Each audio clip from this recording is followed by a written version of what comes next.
Alright, so let's talk about what's been happening for the past week in VR, and I mainly want to cover two topics. Meta has come out with release notes for update V65 on Quest. I'm in the public test channel, so for both Quest 2 and 3, when updates get released by Meta, I get them immediately. If you have not opted into the PTC channel, Meta releases updates for Quest gradually to test if everything works as intended, and you eventually get the update. Though I've seen people post that they started to roll out the update for non-PTC users, and I've been using V65 on Quest 3 for about a week, and they did bork a couple things along the way, and I want to talk about that in a second. Secondly, I know I'm a little late to the party, but I quickly wanted to talk about Meta announcing a Batman VR game and the outrage that sparked online. With this announcement, Meta is slowly phasing out Quest 2 since it is a Quest 3 exclusive, but within this year I do expect Meta to eventually announce something like a Quest 3 Lite or whatever Meta will call it upon release, as it's rumored to have the same chipset on Quest 3, just with Fresnel lenses and a more budget-friendly option at around $200 or $300. With the news of Batman Arkham Shadow coming later this year, the developer working on Batman VR is an in-house first-party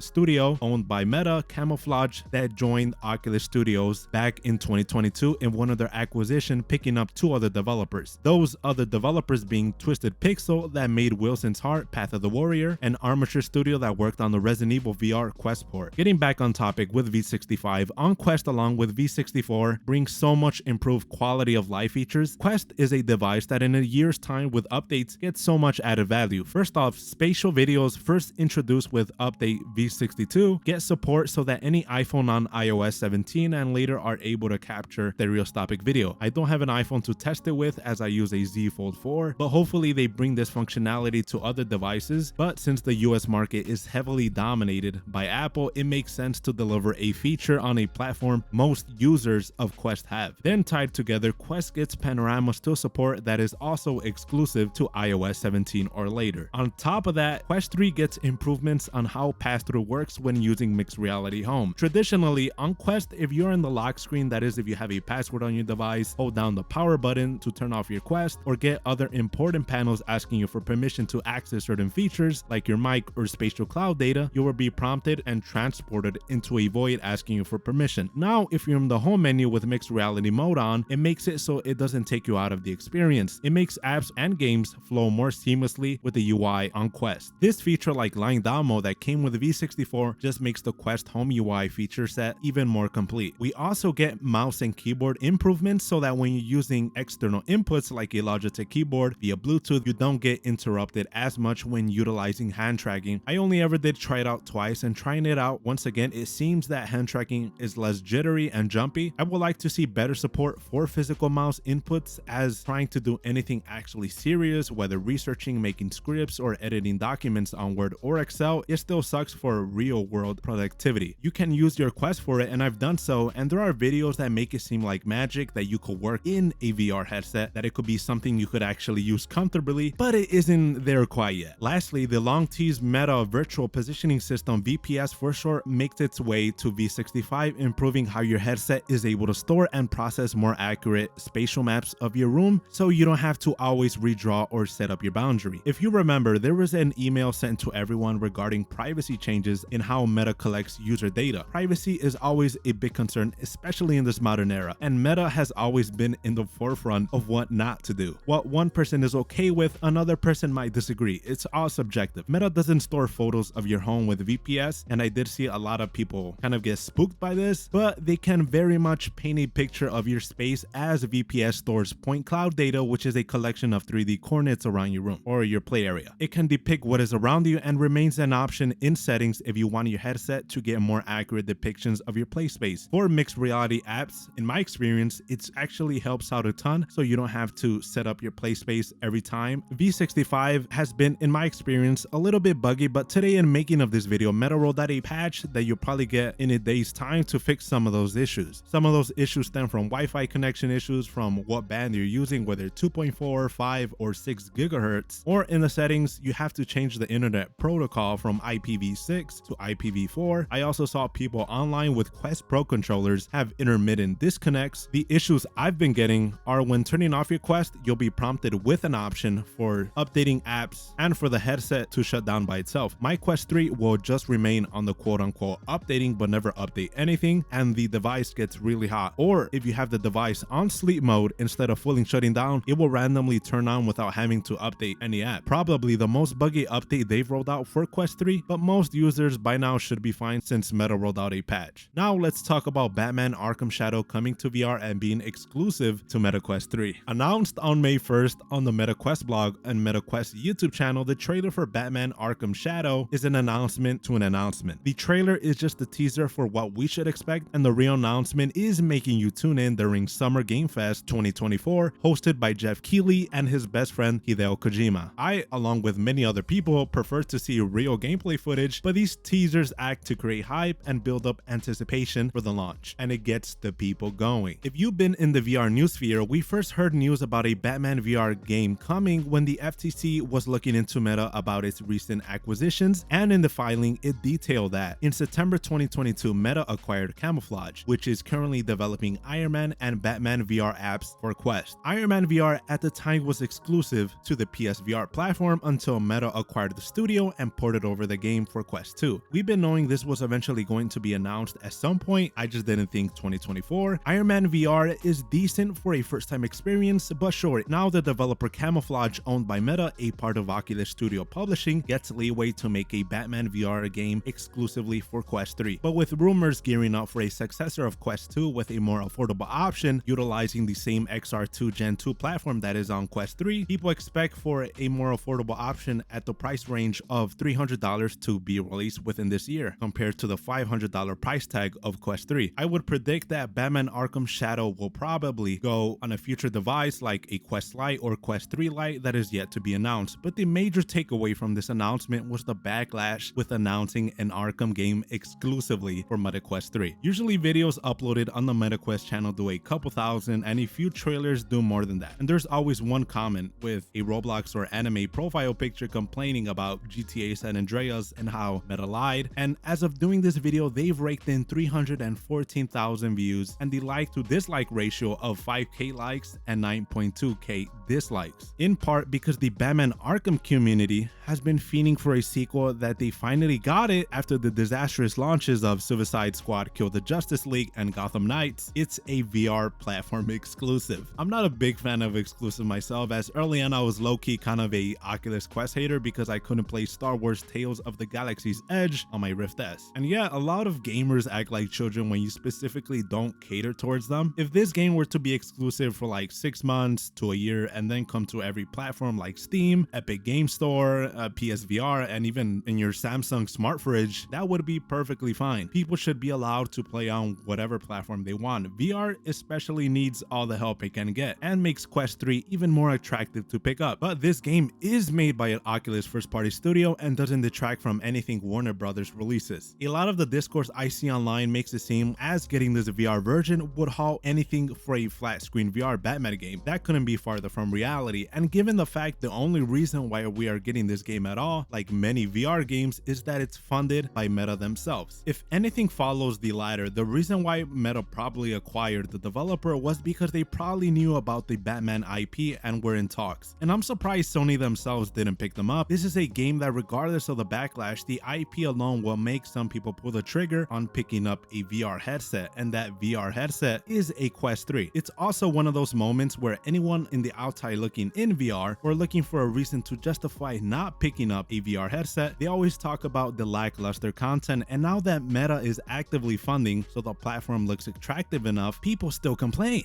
Like, you can't make this up. Since the game is going to be showcased during Summer Game Fest 2024, look at the chat. Once VR gets mentioned at all, whether it's the Game Awards or PlayStation Showcase or their State of Plays, people are the I'ma head out SpongeBob meme immediately. Like, it's pretty funny. And I expect Batman Arkham Shadow to get the same reaction out of people. But people will be interested, and Batman Arkham Shadow from the trailer is in the same universe as games like Batman Arkham Asylum and Batman Arkham Origins, though it looks like instead of going with the usual main antagonist being the Joker, now we are going to be dealing with the Ratcatcher. I don't really know much of the origins behind his story, but it's refreshing to see a different take on the story. I expect this game to be more than 12 hours at least if they really want to hit it out of the park, and and if it follows the footsteps of another AAA Oculus published game like Asgard's Wrath 2 that is well above 100 hours to fully complete, the tech demo days are long behind us. But we're gonna enter the mixed reality tech demo phase. All of those years where people complained about there not being enough content, it takes time and we're finally getting to it. And 2024 looks to be a stacked year for VR. For Meta, this is just another way to attract more users, as even the largest VR game yet was bundled free with a purchase of Quest 3. And even myself, I would happily pay $60 for a game like that at that scale. Zuckerberg at this point, along with Meta, they seem more focused on holding and retaining as much market dominance than cash flow currently, because they're losing a lot of money. I mean, look at this graph. And right now, it's not about the money, but if you've seen the leaked emails, this is a power move to eventually get there. And I mentioned Asgard's Wrath 2 to non-VR users, and they're surprised that a game lasts longer than 6 hours, or gems like Lone Echo 1 or 2. VR needs time to mature from a hardware level and developers to test out what works and what doesn't, and I feel like we haven't even scraped the potential of what can be achieved with VR on the gameplay mechanics. It could very much fail, but I don't think so. Like, this has been one of the few technologies that I've been able to care for more than about a year. It's not a fad, and I don't think Zuckerberg will let the metaverse fail, as he banked his entire company on this sole idea alone. And let me know in the comments what you think about the whole situation. And yeah, if you liked the video, drop a like, subscribe for more abstract, meaningless topics that I have interest in, and yeah, see you in the next video.